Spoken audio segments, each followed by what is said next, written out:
The wind came like a scream through the canyon, slamming into the ridge hard enough to rattle the icicles, hanging like teeth from its jagged lip. Snow swept sideways like a white curtain torn loose, blinding the trail, burying fences, muting the sound of hooves and cries. There wasn't a single chimney in the basin that didn't belch smoke in desperation that week. Not one soul below the cliff expected her to survive. Not the men who'd mocked her, not the preacher who'd tried to turn her back, and certainly not the 3 ranch wives who'd offered her shelter out of pity. But she didn't take their offers. She'd already vanished into the cliff by then, into that impossible cut of stone no one dared build in. They said she was too young. They said she was foolish and pregnant. What kind of bride chooses a frozen rock wall over a roof with a stove and neighbors? Her name was Clara Whitmore, and no one knew where she'd come from before riding into Bitter Creek behind that old army mule, belly swelling, eyes hard as frost. No husband, no escort, just a rusting pickaxe strapped to her saddle, and a battered wagon pulled by the most miserable horse anyone had seen that year. She arrived in late August, when the sun still baked the dirt flat and the valley smelled of cattle and creosote. Her arrival barely stirred more than a few glances at first, till she started asking if anyone knew where to find sheltered stone near the basin's edge. Sheltered stone, not a cabin, not a barn to sleep in,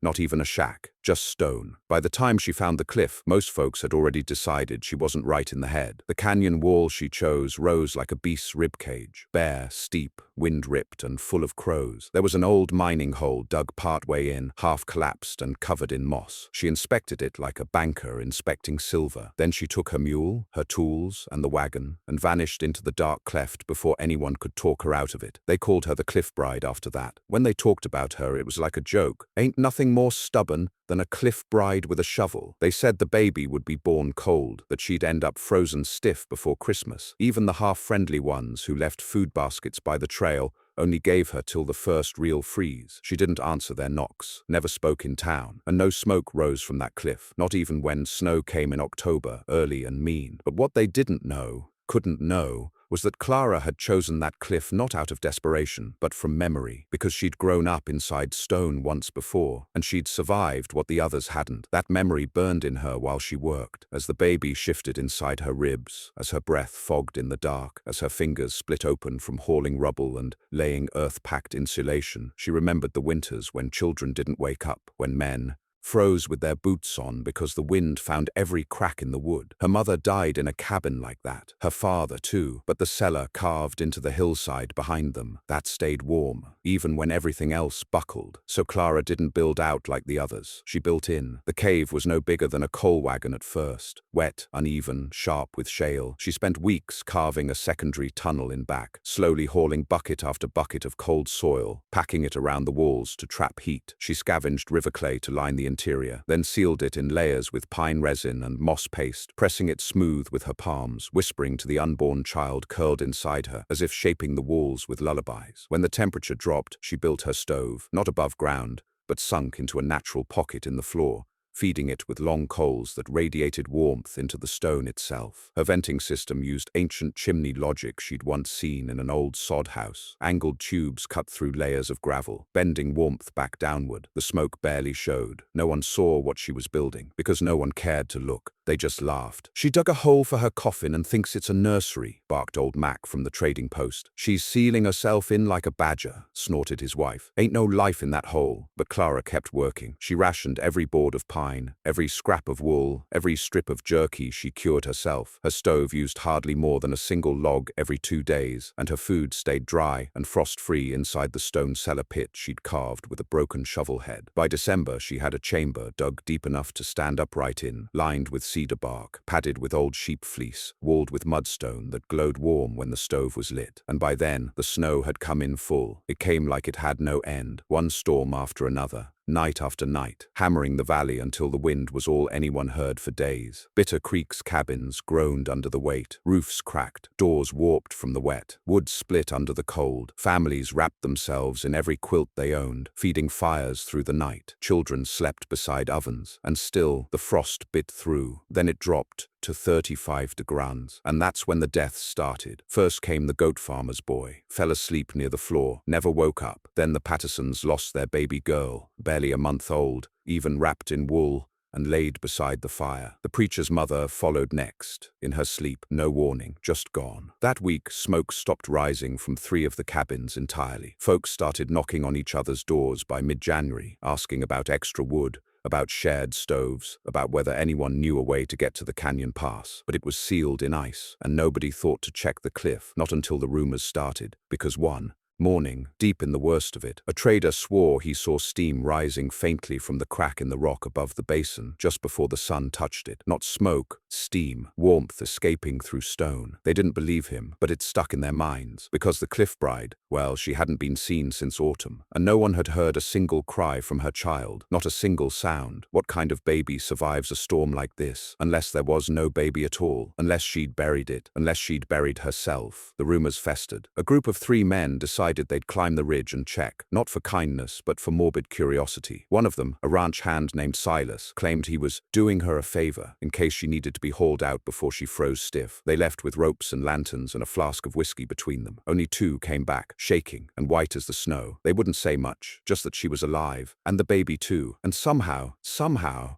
it was warm in there. Not fire warm, not stove warm, but summer warm, breathable, dry, lit by some strange glow off the stone. They claimed she'd carved tunnels deeper than any mine they'd seen, lined with shelves of dry food, root vegetables, dried berries. One of them said he saw steam rising from a pit in the floor, like a hot spring, except contained. Clara had invited them in, they said, with a calm voice, holding a swaddled child, and she'd smiled, but only once, and only when she said, "You all thought I was building a grave." The man who didn't come back, they said he ran deeper inside without permission. She warned him not to touch the stove pit. He didn't listen. They didn't say what happened next, but they wouldn't go back, and after that nobody did, because spring came late that year, and by then, half the valley had lost someone. But up on the cliff, a curl of smoke still rose, soft, steady, and warm. The sun returned as a stranger, pale and distant, creeping through the canyon like someone remembering the name of a place they once loved but lost. When the first thaw finally came, it didn't come as a break in the cold. It came as fog, heavy and low, hugging the ground like a mourning veil, swallowing the last snowdrifts, flooding into the cabins with a smell of rot and smoke. Bitter Creek limped through the melt like an old dog dragging its hind legs. Half the town reduced to survivors who no longer asked questions when a window stayed dark or a door went unanswered. No one held funerals. Not that spring. There were too many graves to dig, and the ground too hard. A few families fled west, hoping for milder valleys or kin downriver. Others stayed behind, rebuilding the stoves, stuffing new moss into the gaps of their walls, swearing they'd never be caught so unprepared again. But through it all, no one touched the cliff. Clara Whitmore remained where she'd buried herself. Her cliff cave sealed tight, venting no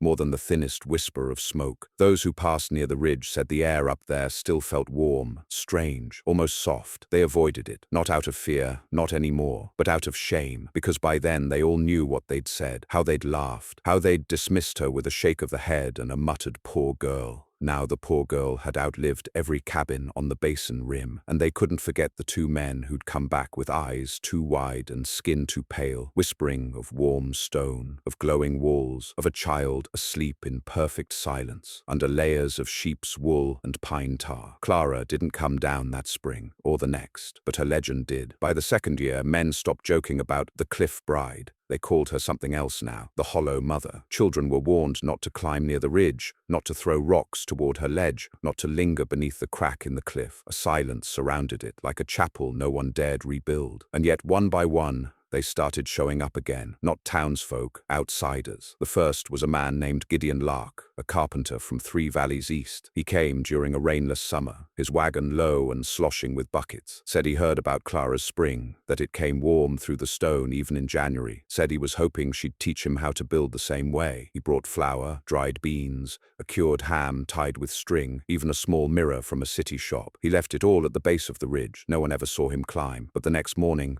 the offerings were gone, and there was a trail of boot prints leading back down through the sand, straight and dry. No sign of struggle, no sign of Gideon, only a bundle of fleece left on the rock, a child's blanket, folded, tied with cedar twine. That was the first. More came. Some brought tools, some brought herbs or gifts. One woman came alone with 3 children, and a mule that looked half-starved. She didn't say much, just stared at the cliff for an hour, whispered something toward the crack, and then left. 2 days later, she came back to town with a sack of preserved winter squash and a thick fur pelt no one recognized. She wouldn't say how she got them, just said, "She listens if you don't knock." And so it went. The ridge became a place of half-whispered offerings. No one lived up there but Clara. But somehow food came out. Not much, just enough. Sometimes a bundle of cedar bark packed in beeswax, dry as a desert bone. Sometimes salt-pickled trout in oiled paper. Once, a bundle of blue wildflowers bound with deer sinew, pressed so neatly they looked like a book. No one saw her, no one heard the child, but the legend grew, and with it, unease, because some began to wonder, how was she still alive? 3 winters had passed since she vanished into the cliff. No firewood deliveries, no trips to town, no new tools bought. The same few pine stumps that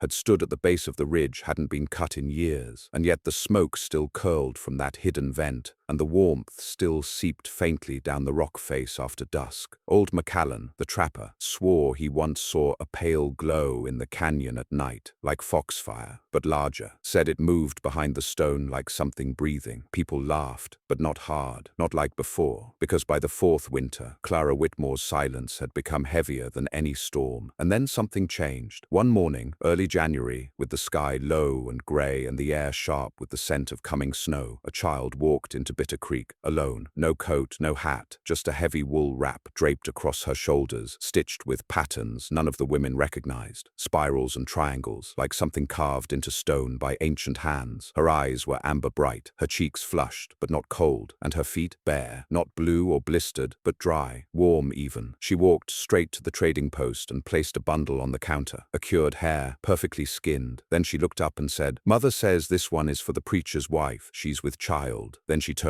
and walked back out. By the time anyone followed, she was gone. No tracks in the snow, no sign of her passing, just a single, sharp warmth rising faintly from the base of the cliff. After that, the silence ended. Clara never came down, but her child did. Once every few weeks, always quiet, always purposeful, walking into town with a basket or bundle, sometimes delivering food, sometimes trading for salt or cloth. She never spoke more than a few words, never stayed past dusk. Her face remained unreadable, her movements calm. She was maybe 4 years old by then, maybe 5. No one knew her name, no one dared ask. They called her Stone Daughter, and she was never cold, even in the dead of winter, when wind howled through the trees and men dug deeper into their wood piles, and frost crept along window panes like spider webs. Stone Daughter never shivered, never coughed, never wore boots, and always returned to the ridge before the moon rose. Some began to believe she wasn't born like the rest, that maybe Clara had gone into the cliff not just to hide from winter, but to become something else entirely. Not a mother, not a widow, something older, something forgotten. But not everyone was content to leave her alone. One man, a prospector from farther east,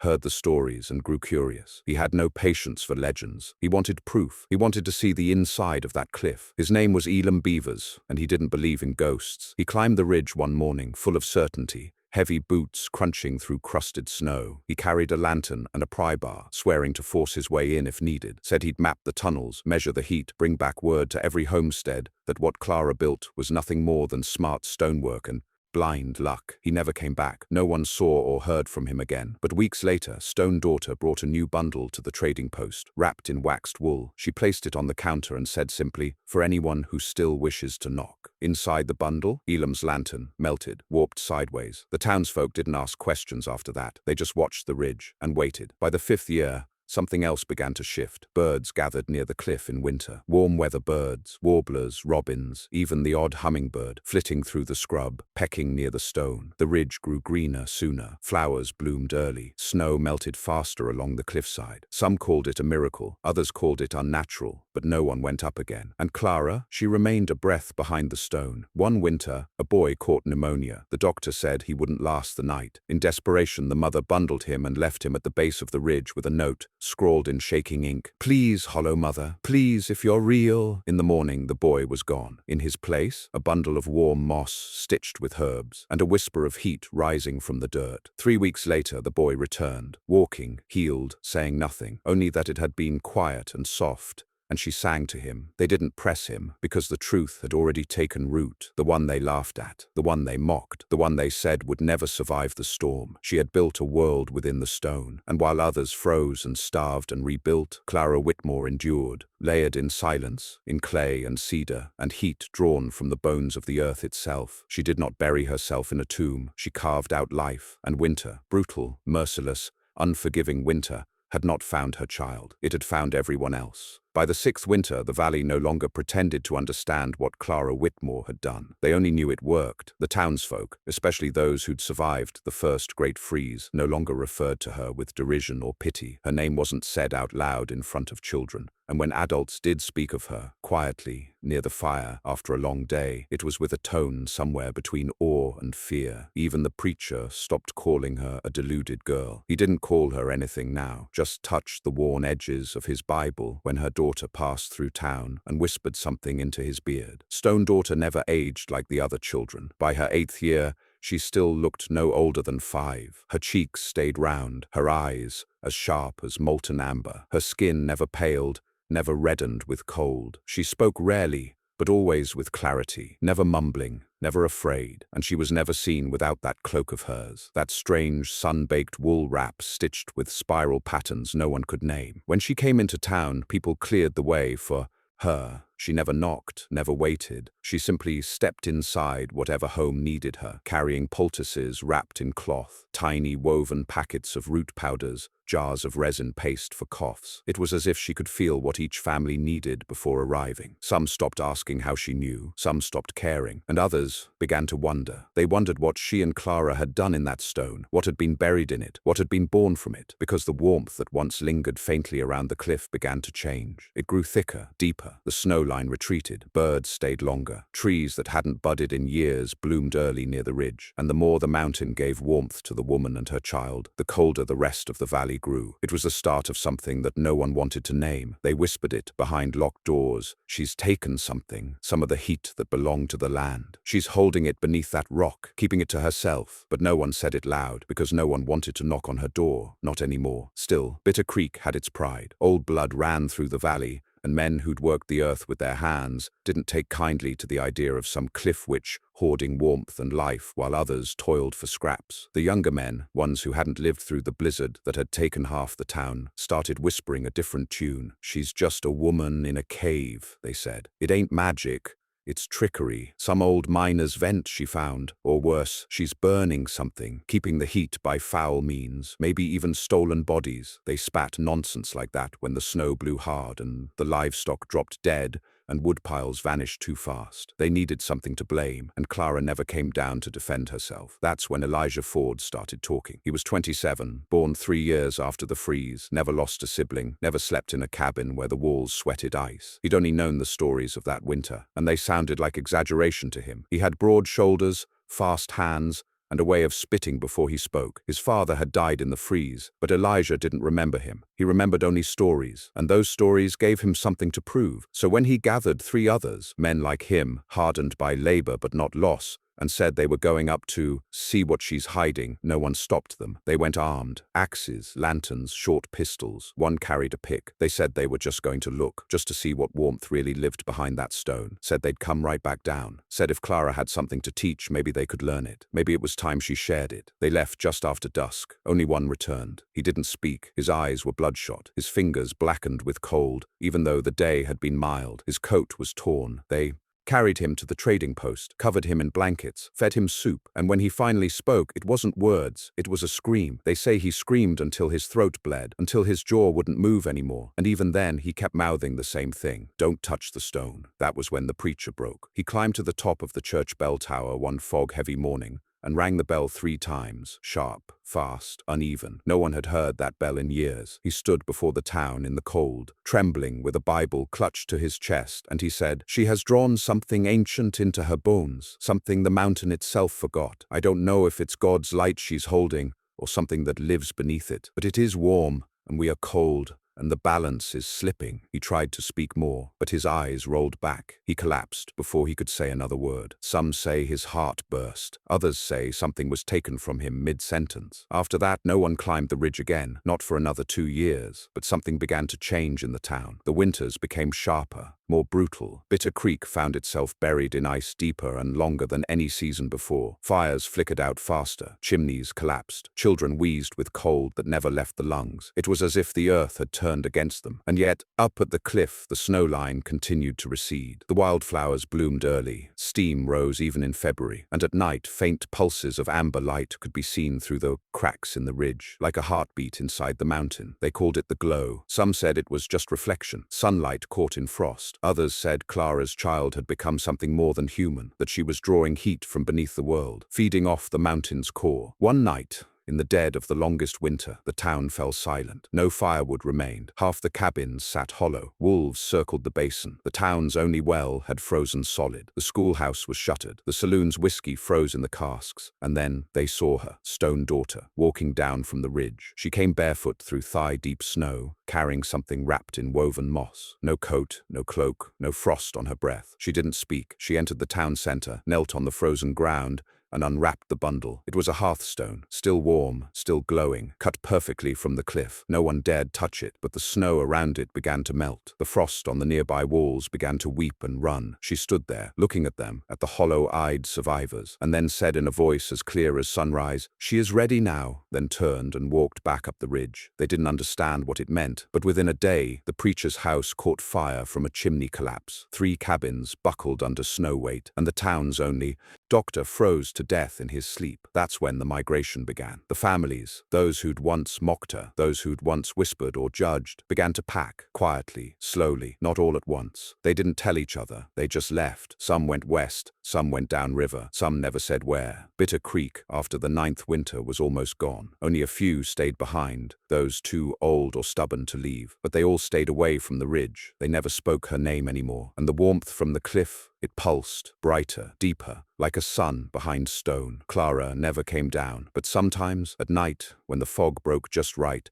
a few said they could see her shadow, tall, slow-moving, passing behind the glowing crack in the cliffside wall, and always beside her, a smaller shadow, never apart, always together, mother and daughter, the ones who had been laughed at, dismissed, mocked. But now, they were the only ones still alive in the heart of winter, and the earth was warming to them. The 10th winter began with thunder, not from the sky, but deep from within the mountain, like something vast shifting in its sleep. The sound rolled through Bitter Creek like an omen, dull and slow, a low rumble that rattled the panes and shivered up through boot soles. There was no storm, no wind, no sign in the sky, but the sound came again the next night, and the next. By then, Bitter Creek was more memory than town. Less than 24 souls remained, most of them too old or too sick to flee, too tied to the land to abandon the bones of their families. They had seen too much to doubt anymore. No one spoke against Clara Whitmore. No one dared. They hadn't seen her in nearly a decade, and yet the town still lived in the shadow of her presence. The cliff glowed now, not just faintly, not just at dusk. It pulsed. It warmed the base of the ridge year-round. Steam rose through frost. Moss grew where there should have been ice, and the heartbeat of the stone, subtle but unmistakable, throbbed in tune with the silence of her silence. A rhythm no one dared interrupt, but something new had begun to stir. The child,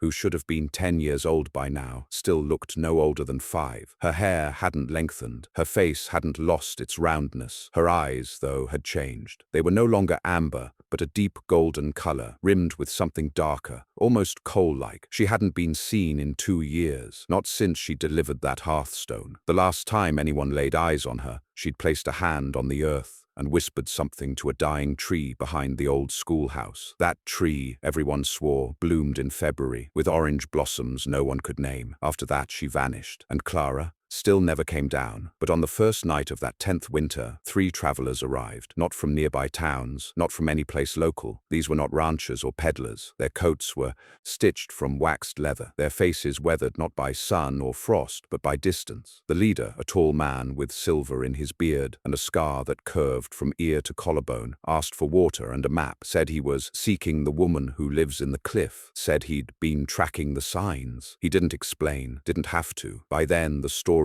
had grown past Bitter Creek, downriver, across the plains, into mountain talk and rail-tie rumor. A woman in stone who never froze, a child who healed without herbs, a home that warmed without flame. Folk tales, said most, but not all. The tall man and his companions, quiet, alert, their boots silent even on gravel, had come with purpose. They didn't ask questions. They just walked the edge of town, stared long at the ridge, and waited. They never lit fires, and at night they took turns watching the cliff. 3 days passed. Then, on the 4th, something changed. A new light appeared in the sky, just above the ridge, faint like moonlight through dust, but not white, not silver. It was amber, and it moved, a thread of glow, rising straight up, like breath exhaled from the mountain itself. It shimmered in the air like heat on a horizon. The old-timers in town dropped what they were doing and turned to face it, all at once, as if called, as if something ancient in their marrow recognized the signal before their minds could catch up. The 3 strangers didn't speak. They just began climbing. No weapons, no supplies,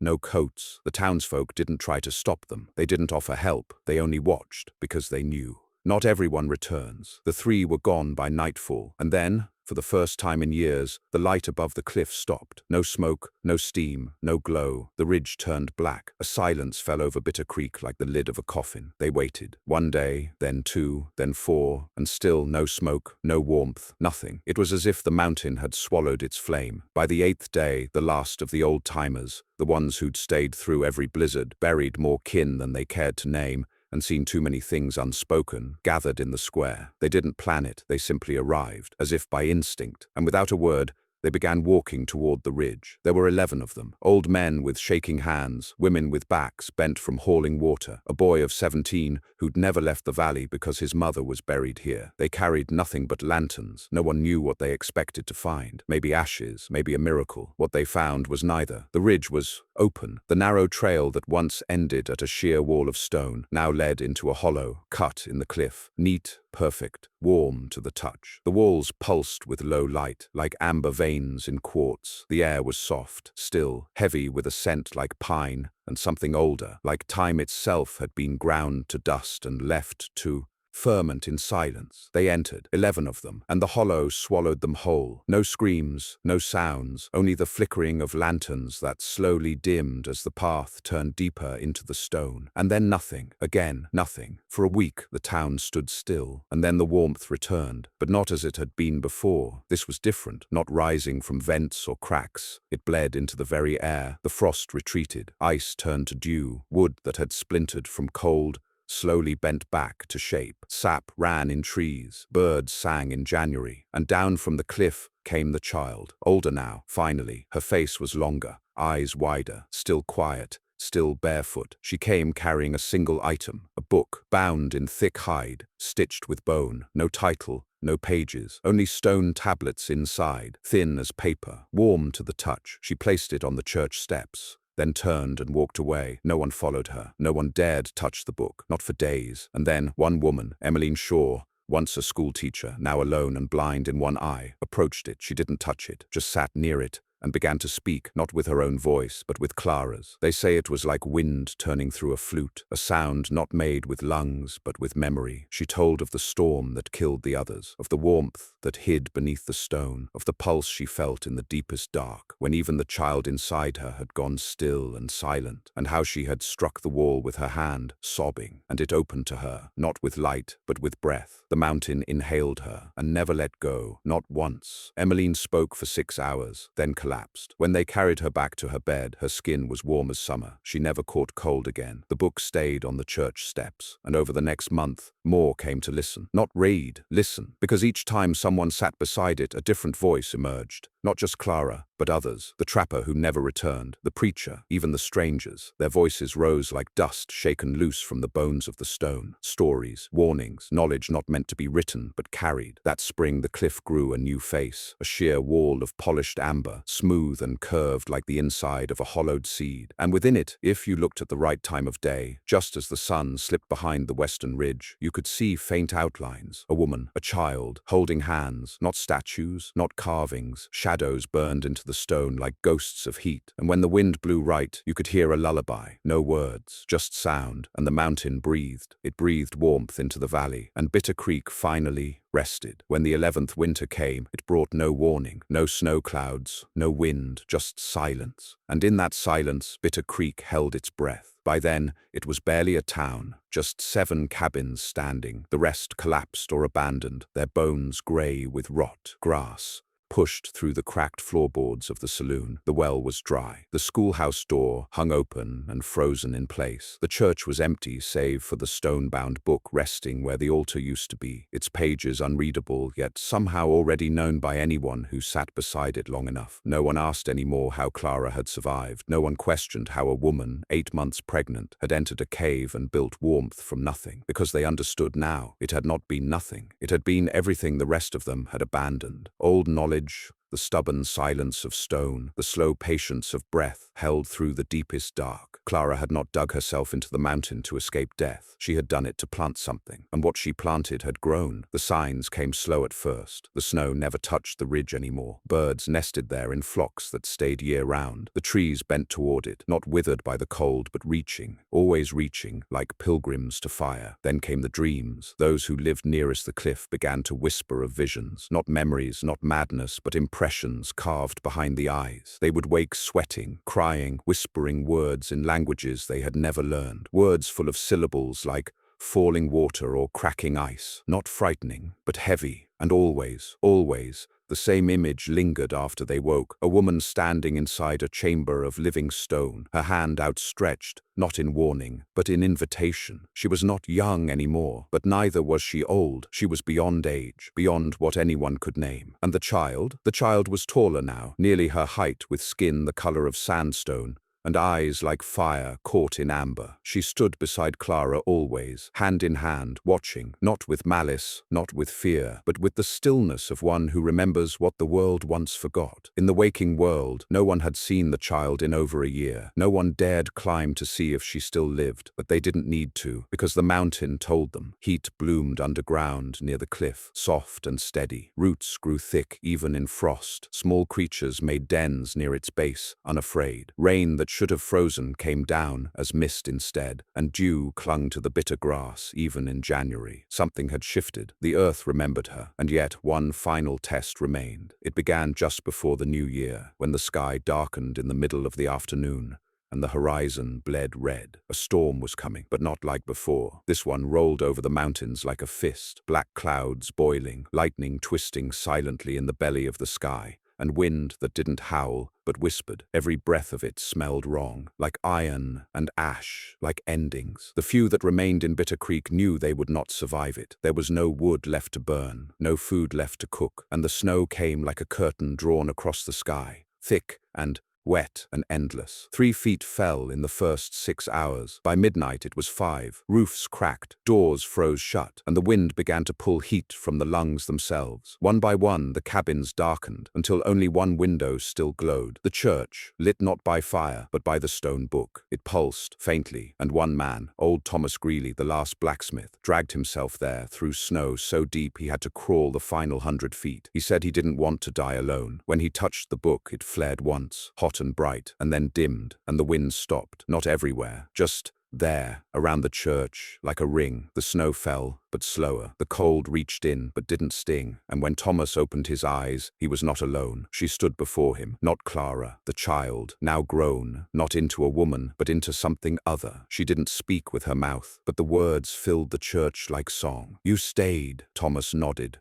through cracked lips, didn't know where else to go. She reached out and touched his chest, and warmth flooded through him, not heat like fire, but something deeper, like memory, and he wept, because he remembered, not his own life, but hers, the stone, the heartbeat, the walls built with fingers raw and bleeding, all while the wind screamed outside and her belly tightened with labor and her lungs choked on dust and hope. He saw it all, felt it. She had not cried once during the birth, but she had bled so much, and when the baby came, silent and perfect, she did not name her. She simply whispered, "You are not of me, you are of this." And the mountain answered, in heat, in breath, in life. Clara had given everything, and the child had given it back, tenfold. Thomas collapsed, not in death, in peace. He never rose again. But when they found him days later, the snow had not touched him, and the church glowed faintly warm, still. The storm passed. No one died that week, not even the weakest, because warmth had spread, not in fire, but in presence. The stone had remembered how to hold, and so did the earth. The ridge now pulsed steadily with light every night, glowing brighter with the moon. No one climbed it, no one knocked. There was no door, no threshold. The people came, not from Bitter Creek, from far away, from places with no names,